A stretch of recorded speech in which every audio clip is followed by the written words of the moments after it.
Okay, I don't know. Wait, all the same flavor? Yeah. Yes, you just rolled it. So I had like, well, there's our box of course, and then I thought the blueberry was the best. Okay. All right. Hey, I'm going to hand back the test if you took. Okay. You have every option of retaking if you don't like the score that you had. If you're going to retake, just show up in the morning, show up after school. We'll go through the problems you missed. You can retake within the next week or so. I hand back homework yesterday. If you want to fix any of those mistakes, turn it back in. That's great. Do that within the next week. I think we have like 2 weeks before the end of the quarter. So just kind of keep that in mind. Don't wait till the last second. I'm going to hand these tests out. You do not get to keep them today, but you get to look at them. We'll go through the answers. But I want them back. Okay? All right. I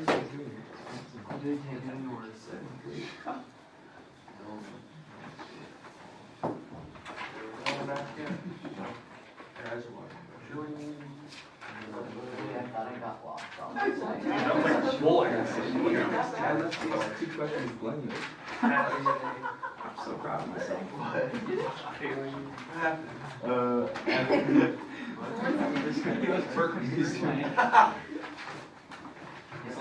I totally said. Right. Oh my gosh. Right. Oh. Abigail, what'd you get? It says, these triangles mess with me. You have to draw them. Throw me off. Wow. What'd you get? That's the percent. That's So many plus. Girl. I thought for sure I got the story problem. I got 65%. Like 7 and 8? Yeah. Yeah, I double checked those. I got my. I did. You I said guess math I'm for system, 8. so Yeah, I need to, Yeah, I I'll got say, those. do you mind if I don't? Yeah, I did. But then I was like, I'm sorry. I got all. Start with I this. was not confident. Okay. All right. I didn't get those right. So you got your test in front of you. Remember, I'm gonna want those back here in a little bit. In the back.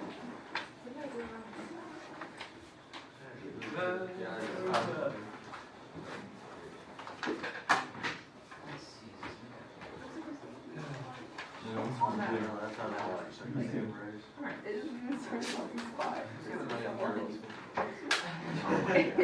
Oh. All right. So here's your test. 69 points total. Almost exactly like your practice guide. All right. First ones, the most commonly missed question on number 1, got the negative sign. And this, it was a common thing. If you ever got the negative sign, that's a subtle thing. You got to remember that. Okay. To convert these, remember to multiply by pi over 180. I noticed that these had 5s in common, so I divided both by 5. And I noticed they had 9s, so I divided both by 9. Here's what I got. I saw somebody else, when they're going through that, they forgot the 5 on the top. I don't know if it just disappeared. They eventually ended up with like pi over 4. The 5 is still there. Okay? Alright. Moving on, 18 pi over 180. The 18s divide out and throw out the pi over 10. That one was super easy. 3, you had to convert that back to the degrees, so I multiplied by 180 over pi. The pi's cancel. 3 times 180 is 540. Divide that by 4, you get 135.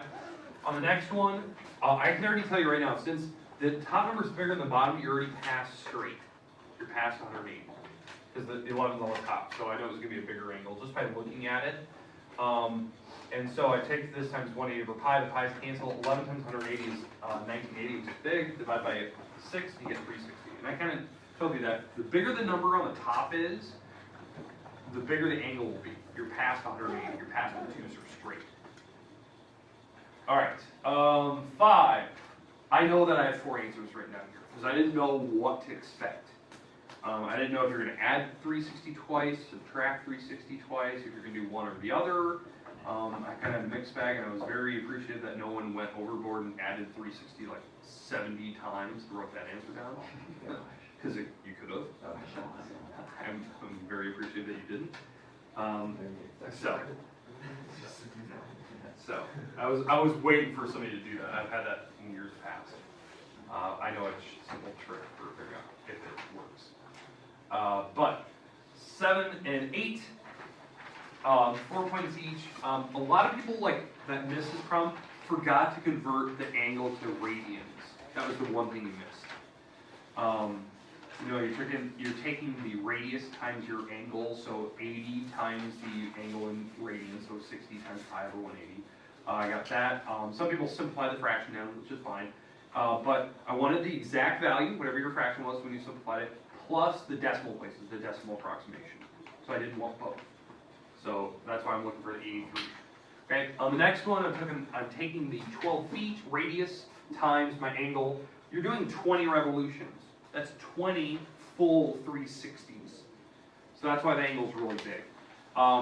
My shortcut for converting like multiple revolutions is taking whatever revolutions you're doing times 2 pi. Now, why 2 pi? Pi means 180 radians, right? Pi is 180. So 2 pi's is 360. So taking 20 360s. And that turns out to be 40 pi, and I take 40 pi times that, which is 480 pi, and that number multiplies to be that. Now, so far, all these problems have been homework problems. Every single one. You should not have gotten them. Every single one of them. So I'm very surprised some people missed those. You shouldn't have. They were homework problems. Okay, all right, number 9. The most commonly missed question, number 9, getting negative signs. The second commonly missed thing, not getting the square root of 29, I got a lot of square root of 21s.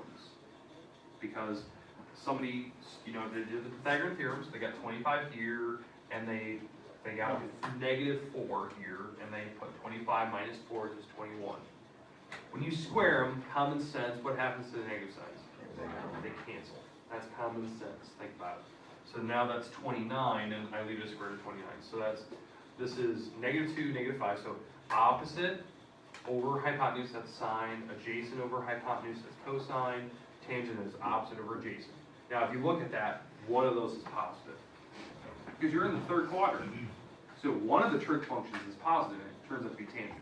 So I knew that because I had the positive negative sign chart on the board. Now all I had to do is flip those over. Now I didn't care if you simplify the square roots. In fact, you can, but that's what you should get. Okay, so it's worth 8 points. That's not even attempt that problem. No. Wow, you missed a lot of points right off the bat. What I do? Not even attempted. I didn't attempt 7 and 8. 7 and 8. Yeah. All right, 10 and 11. I did these multiple ways. The pairing for cofunctions is cosecant and secant, and then all you do is take 90 minus that. So that's where I get the angle. The next one, number 11, I did 2 different ways because I didn't know what to expect if somebody left it with radians or if they changed it to degrees. So I converted this to degrees first, it's 25.7 roughly, and then I take 90 minus 25.7, and I get cotangent of 64.3. Okay, so that's a cofunction to give you this roughly the same answer on the calculator. Now, if you wanted the exact answer, I leave them radians, but I just take 90 minus this, which 90 is pi over 2. That's 180 divided by 2. So 90 minus that, I get common denominators, and I subtract, so it's cotangent of 5 pi over 14. That's the exact value. I didn't know what to expect, so I was expecting a lot of people did the top one, where they just did the decimals. That's fine. Okay, it's not exact, but it's close. All right. Next, I was very happy to see, I don't think anyone missed 12 and 13. No one? No. So I'm very happy with that. People knew how to do their calculator. I don't remember anyone missing it. But again, just take the inverse buttons, figure out the angles, and luckily everyone was in degree mode. 14, you should not get 14 and 15 wrong. Those are geometry algebra 2 questions. Like, you should not be getting it. I did not pick difficult ones. So, the road, you're trying to find the altitude of where the truck is at currently. So that's the A number. So that's sine of 5 degrees is opposite over hypotenuse. I multiply the 5,000 across, so 5,000 times the sine of 5 degrees, and I get 435 feet in the air. Okay? It should be small. It's 5 degrees is really small. 15. Your triangle's down there. It's got a 60-foot pole. It's got a 75-foot guide wire. You're trying to find the angle in between them. So that's cosine of that angle, because that's adjacent over hypotenuse. And all I do is take the inverse button, because I need to find the angle. So I use the inverse button of 60 divided by 75, and I get 36 degrees, which should be about right, because this is the smallest wall.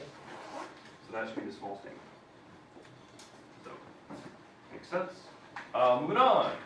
16 and 17. I had some people not even attempt to do 16 and 17. That is a huge problem. 7 points. I kind of warned you of that. You had to draw the triangle whatever quadrant. You had to know your positive and negative numbers. Some people that forgot negatives missed a point. If you got the square root of 8 wrong, you probably missed 2. Because you got to know how to do the Pythagorean theorem. Okay? So Cosine is adjacent over hypotenuse. For that triangle, I know I'm in the fourth quadrant, so that clue. So adjacent over hypotenuse. Adjacent over hypotenuse, so that's 9 if I square it, minus the 1, and that leaves me with 8, and I take the square root. Okay? And that's actually a negative because you're going down, so that's a negative 8. And now you just have to read out the trig functions. Now, before I start, what's the answer for cosine before I start? What's cosine? 1 over 3. How do you get the first one wrong? I had multiple people get cosine wrong. It's printed on the paper. I got it wrong. I can't make it any easier. It's on the paper. Or the second one, tangent. Tangent's 5 over 12. You shouldn't be getting that one wrong. You know it. And it just boggles my mind. And it was multiple people that did it. It just like, it was one of those moments I just kind of chuckled myself like, yeah, you weren't thinking straight. All right. So cosine adjacent over hypotenuse, so that's positive because I'm in the fourth quadrant. So I flip it over for secant. Sine is the opposite over hypotenuse, so negative root 8 over 3. I flip it over for cosecant. Tangent is opposite over adjacent, so it's negative root 8 over 1. And again, when you do these, one of them should be positive because you're in a certain quadrant. So it was cosine because you're in the fourth. All right, the next one, tangent's positive, cosine is less than 0, so cosine's negative.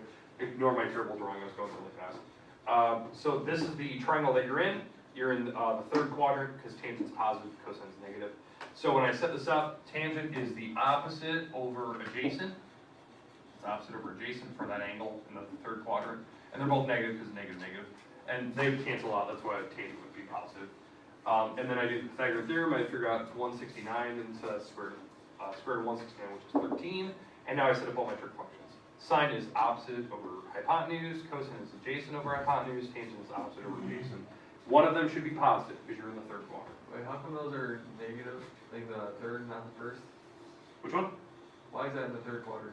Because tangent's positive, tangent's only positive in 2 quadrants, 1 or 3, and cosine's negative, so you had to be in the third. If cosine was positive, you're in the first quadrant. Nothing would be negative. But it said cosine was less than 0, so that means it's negative. The only quadrant cosine would be negative is 2 or 3. And so you'd have to be in the third. This is the way tangent worked out. So you had to use both clues to kind of figure out what quadrant you're in. All right. 1819. You had to figure out the angle, so 7 pi over 6. I converted that to degrees, so it's 210. So I know like 210 is in the third quadrant. You're going past 180 degrees by 30 degrees, and that actually makes it a special triangle. So opposite of 30 is 1, opposite of 60 is root 3, the hypotenuse is 2. 2 of the numbers are negative because you're in the third quadrant. And all I'm reading off is cosecant. Cosecant is the reciprocal of sine. So if I can read off the sine of 30, which is 210, that's opposite over hypotenuse, so it's negative 1 over 2. All I have to do is do the cosecant, so I'll flip it over, so it's negative 2 over 1. So that's how I do it. I figure out the triangle where it's at, read off the trig functions. So 405, that's going all the way around, ending up in the first, and you went past 360 by about 45 degrees. So it's a 45, 45, 45, 90 triangle in the first, so everything will be positive there. So the 45, 45, 90 triangle is 1, 1, root 2, and I'm reading off tangent. So tangent's opposite over adjacent, so it's 1 over 1. And it should be positive in the first quadrant. All right, then the last ones, your drawing. Okay, so how this works, how I give the point system. This is worth 5, that's worth 4. Why? Shifting it up and down is worth 1 point. Messing with the 4 markers, that's another point. Doing the amplitude, that's another point. Drawing the right picture is a point, and then starting at the right spot is the other point. That's 5 total. So you have to shift it up. The amplitude from there is 2 above, 2 below.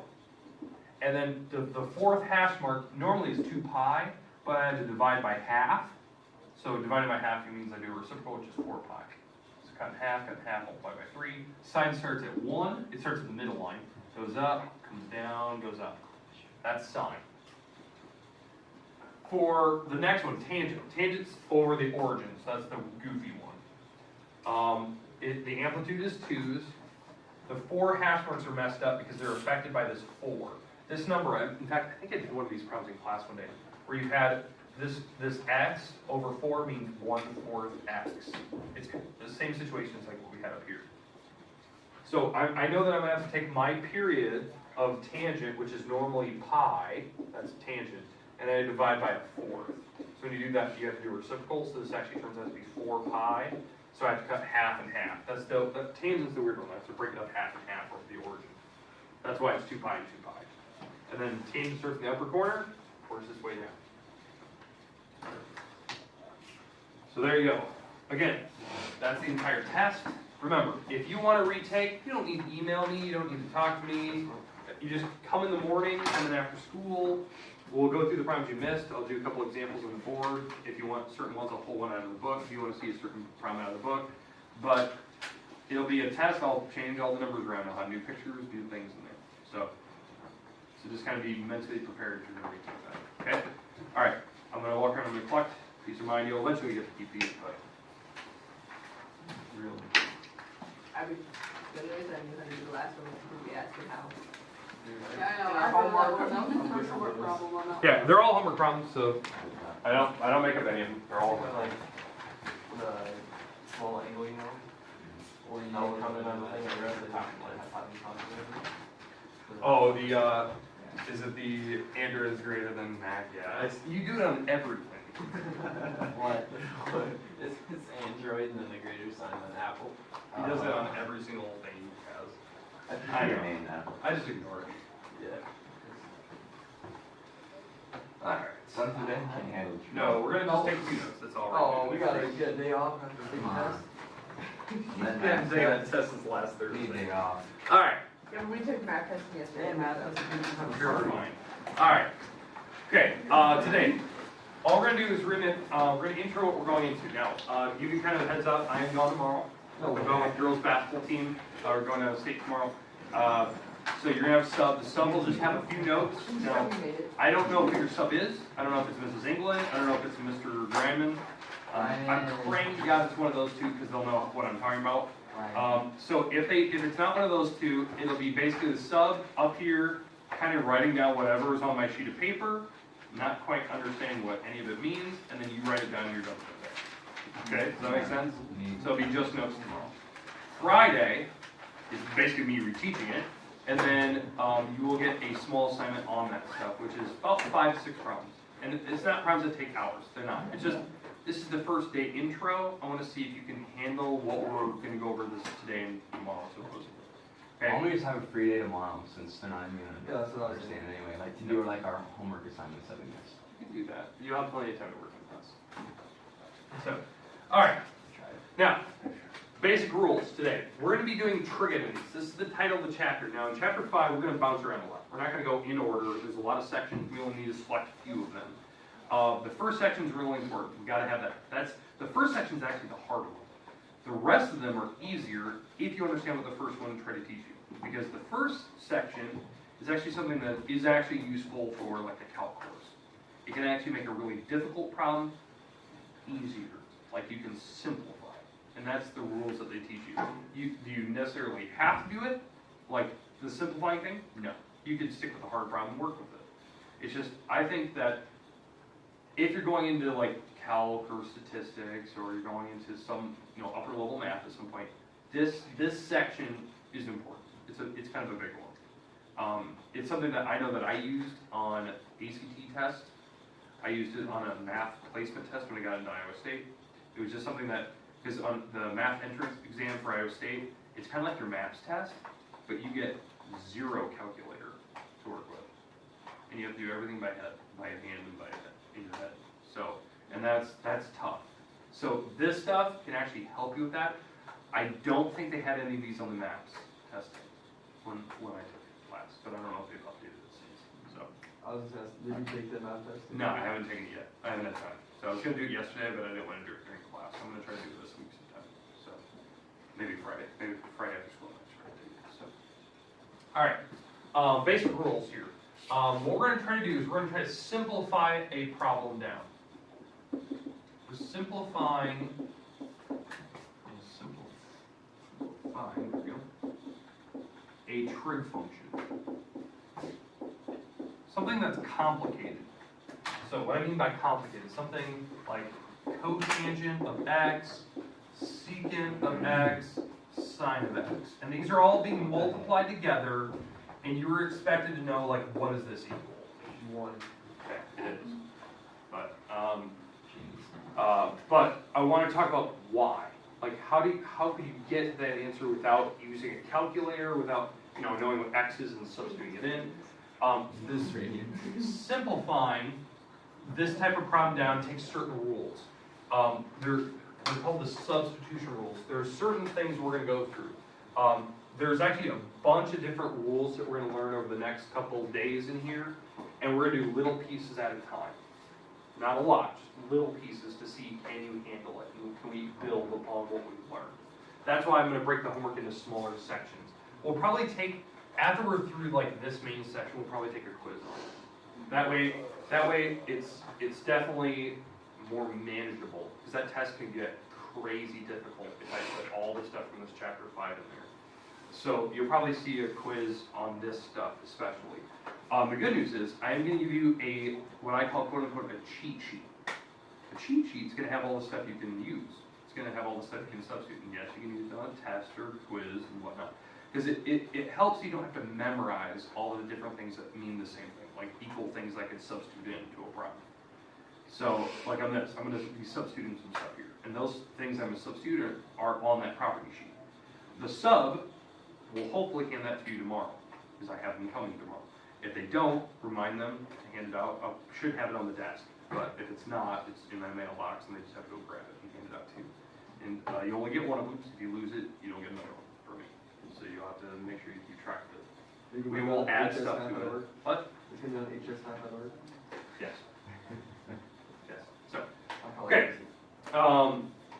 So what we're going to do, I'm going to try to teach you the basic rules for how to simplify this problem down. The first rule for substituting is changing everything. So number one is to change all trig functions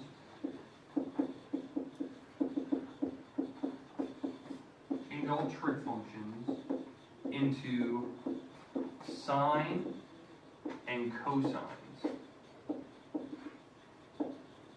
So we're going to learn the first rule today. How do we simplify things? What can I plug into this problem to make everything sines and cosines? This one is already a sine. I'm going to leave that one alone.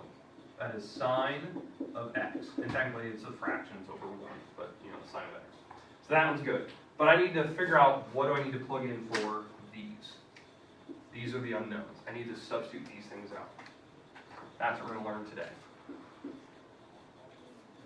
Okay, so let's talk. Let's talk about the first one here. Secant. I'm going to put it over here. Actually, I'll put it right here. Secant of x. Secant of x is actually equal to 1 over cosine of x. Now, how I know that? Secant and cosine are reciprocals of each other. They're flips. So that should make sense that you can flip it over and it would give you the other one. So that's why it's 1 over cosine. But like as a fraction, why would they work out to be the same? Because secant actually stands for hypotenuse over adjacent. That's what it actually means, like on a triangle. If you're doing triangle theory, it's a fraction. Over here, cosine as a triangle, like the triangle theory, is adjacent over hypotenuse. Right? And it's the ones on the top still. So this thing on the bottom, I just replaced the fraction, right? It's in SOHCAHTOA, ka is the part where it's a over h. So how do you deal with this when you take 1 divided by that? What do you do? Multiply by yourself. Yeah, exactly. You take the top times the reciprocal of the bottom. That's what they teach you in Algebra 2 class. When you divide by fractions, you actually multiply by the reciprocal. So this is the same thing as this part, right? Well, when I multiply by 1, guess what you get? That. They're the same thing. So what I'm going to do is I'm going to take out secant here and plug in what it's equal to. 1 over cosine. I want to put everything in terms of sines and cosines, because it makes it easier. It gives you basically common denominators. It gives you things that cancel out. That's why we do it. It gets rid of all the weird trig functions that are not found on your calculator and replace it with things that are on your calculator screen. Okay, cotangent. This is a goofy one. Cotangent is, I know that most people know it's 1 over tangent, but it's actually cotangent of x is the same thing as cosine over sine. Now I want to explain, like, how do you know it's that? Well, obviously it's one of those things that will be on the property sheet, but how do I know that these would actually give me the same thing? I'll show you by using that little rule. the triangle theory stuff. Cotangent is the reciprocal of tangent, right? What does tangent mean as a fraction, like in SOHCAHTOA? Over Over A, right? Opposite over adjacent. Well, cotangent is the flip of it, so it's adjacent over opposite, right? That's what it means in triangle theory. Well, over here, I can substitute these things out to show you that they'll give you the same thing. Cosine stands for adjacent over hypotenuse. That's cosine. Sine on the bottom is opposite over hypotenuse. So that's replacing cosine and sine with their two respective fractions. And how do you divide a fraction by another fraction? Multiply by a reciprocal. So I'm going to take this, flip it over, and multiply it. So it's hypotenuse over opposite, right? That's flipping this one over and multiplying it on. So when you do that, what happens to the hypotenuse is here? Yeah, so these are gone, and you're left with adjacents on the top, opposites on the bottom. So that's why they're the same thing. So why I want to do that? Well, the first rule I just explained to you is I want to substitute these things out and make everything in terms of sines and cosines. So I'm going to plug this right here. So this is cosine over sine. And what we're going to do is we're going to multiply all these fractions together. So what happens when I go across here? Yeah, cosines are gone. So that's 1 over sine. If I keep going now over here, what happens? Yeah, these cancel, and what am I left with? 1, like you said. So I didn't need a calculator.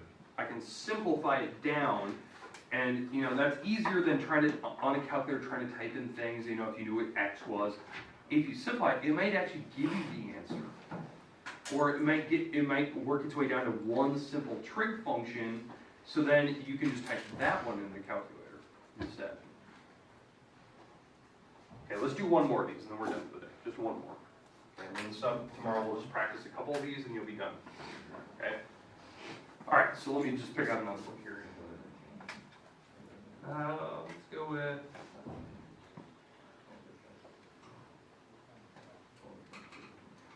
Okay. All right. Okay, last problem of the day.